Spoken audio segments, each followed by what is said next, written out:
એક બહુ મોટા શેઠ પાસે 4 લાખ રૂપિયા હતા અને મુંબઈથી હરિદ્વાર જતા હતા. એમાં એક ચોર મહેસાણાના સ્ટેશનથી બેસી ગયો કે ચોરે નક્કી કર્યું કે આ શેઠના 4 લાખ રૂપિયા ગમે તે કરીને લઈ લેવા છે, આજે પડાઈ લેવા છે અને પછી મારા ધંધો બંધ કરી દેવો છે.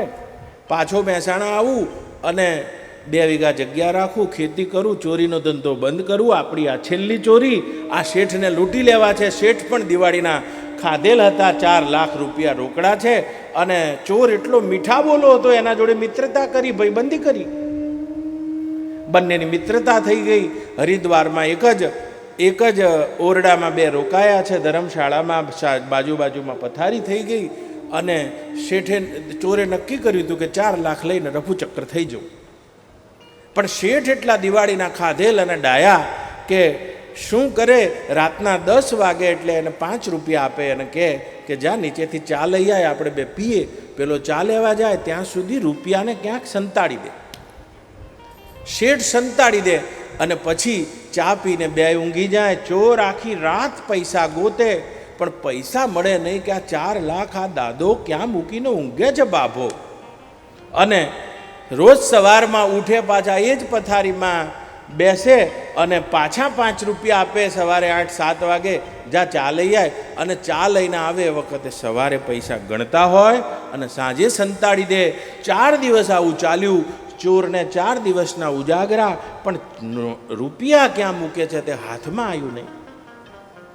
અને એવું બન્યું બા કે ચોથા દાડે લાકડી પડે એમ શેઠને ચોર પગમાં પડી ગયો અને ચોર પૂછે છે કે હું 1 નંબરનો મુંબઈનો ગઠિયો છું, ચોર છું અને ભલભલા તાળાને તોડનારો છું, ગમે એવાને મેં લૂંટી લીધા છે. તમને હું લૂંટવા માટે આવ્યો હતો પણ હવે નહીં લૂંટું. તમે મારા ગુરુ ને હું તમારો ચેલો. ખાલી મને એટલું કહો કે રોજ રાત્રે તમે પૈસાને ક્યાં મૂકીને ઊંઘતા હતા? રોજ રાત્રે તમે પૈસાને ક્યાં મૂકીને ઊંઘતા હતા? હું ચોર છું, મારા હાથમાં આવ્યા નહીં, 4-4 દાડાના ઉજાગરા છે, આટલો નાનો રૂમ છે. અને શેઠે કીધું તું બધું ગોતતો તો કે હા, કબાટ ગોદી વળ્યો, તમારા થેલા શોધી વળ્યો અને જેટલા પણ અલમારીઓ છે આ બધાને ગોતી વળ્યો, આ ગોદરાનો ડામચ્યો છે એમાં પણ ગોતી વળ્યો, પણ રૂપિયો મને મળ્યો નહીં. મને કહો કે રોજ રાતે તમે રૂપિયા ક્યાં મૂકીને ઊંઘતા હતા? અને તે વખતે શેઠ એટલું જ બોલ્યા છે કે તે બધાય ગોત્યું પણ તારા ઓશિકા નીચે તે જોયું તું કે ના મારા એ તો એમ કે મને વહેમય જ આવ્યો નથી કે હા, તો કે હું તારા ઓશિકાના નીચે અરે 4 લાખ રૂપિયા મૂકીને ઊંઘતો હતો. એમ એ પરમાનંદ ભગવાનની પ્રાપ્તિ કરવા માટે આપણે કોઈ દ્વારકા, કોઈ મથુરા, દરબારી બજાર पानी में मीन प्यासी, पानी में मीन प्यासी. અને આ કેટલું મોટું આશ્ચર્ય છે કે માછલી પાણીમાં જ તરસી રહે. દરિયામાં તમે જોજો, દરિયાની માછલી દરિયાનું પાણી પી ના શકે, દરિયામાં રહે. અગાધ જળની માછલી હોય પણ એના શરીરની રચના એવી હોય કે એને પાણી પીવાનું મુખ આમ નીચે આપેલું હોય અહીંયા, માટે દરિયામાં રહે ખરી પણ પાણી પી ના શકે.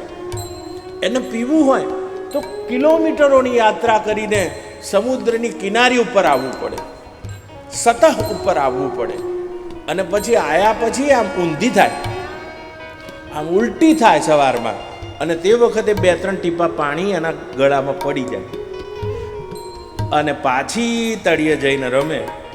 પાણી પીવું હોય એટલે પાછી 1-2 કિલોમીટર જાય, ઊંધી થાય અને પછી પીવે. એટલે એને એવી ભ્રાંતિ છે કે પાણી ક્યાંય મારાથી આઘું રહે છે. અને એ જ રીતે ભગવાનની માયામાં જેને અજ્ઞાન રૂપી તક્ષક કરડ્યો છે તેવા પ્રત્યેકને એવી ભ્રાંતિ છે કે ભગવાન મારાથી આઘા રહે છે. એટલે સદગુરુ કબીર કહી રહ્યા છે કે મને સાંભળીને હસવું આવે છે કે પાણીમાં વળી માછલી તરસી રહી જતી હશે. આત્મ જ્ઞાન બિના નર ભટકે, કોઈ મથુરા કોઈ કાશી, કોઈ મથુરા કોઈ કાશી. અંબાજીથી બધી ધજાઓ દ્વારકા, અને દ્વારકાથી બધી સામે ધજા મળે અંબાજી. આપણે કદીએ આપણા ઓશિકાના નીચે જોયું નથી, બીજે બધાએ તો આપણે ભગવાનને ખોરી વળ્યા છે. જેની સુરતા સુગડ સમેટે અને ઘટમાં સાહેબ બેટે, અને જે દાડે ઘટમાં બેટે એ દાડે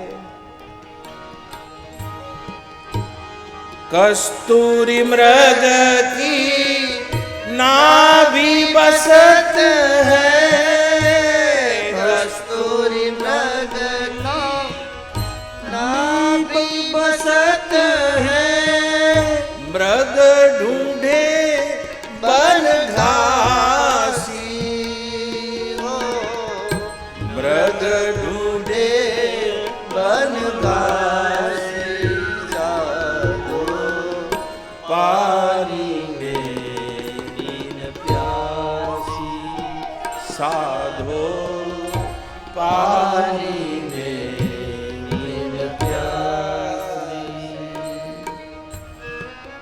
અને પાણીમાં તરસી રહી જાય છે તેમ આ ભ્રાંતિ જેની તૂટે, જેની સુરતા સુગડ સમેટે, એને આ ઘટમાં સાહેબ બેટે. અને આવો જ્યાં સુધી જેની અજ્ઞાન છે ત્યાં સુધી શરીર નહું માને છે. આ જ સંસાર ચક્ર છે.